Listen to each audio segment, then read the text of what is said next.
नमस्कार दोस्तों, मेरे चैनल पे स्वागत है। इस वीडियो में हम सीखेंगे इस शब्द की सही प्रोनाउंसिएशन। इस शब्द को हम दो तरह से बोल सकते हैं। पहला है ब्रिटिश प्रोनाउंसिएशन और दूसरा है अमेरिकन प्रोनाउंसिएशन। क्योंकि भारत में हम ब्रिटिश इंग्लिश फॉलो करते हैं, तो पहले सीखते हैं ब्रिटिश इंग्लिश में इसको कैसे बोलेंगे। ब्रिटिश इंग्लिश में इसको बोलेंगे डेंगी। डेंगी। इस शब्द में दो शब्दांश हैं, डेंग गी। डेंग गी तो बनेगा डेंगी।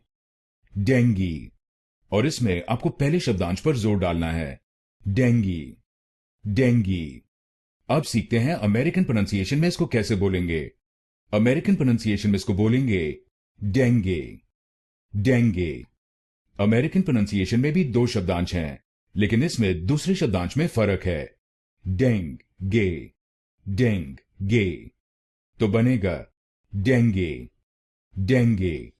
और इसमें भी आपको पहले शब्दांश पर जोर डालना है, डेंगे। डेंगे। अब आप जान गए इस शब्द की सही प्रोनाउंसिएशंस। ब्रिटिश इंग्लिश में डेंगी और अमेरिकन इंग्लिश में डेंगे।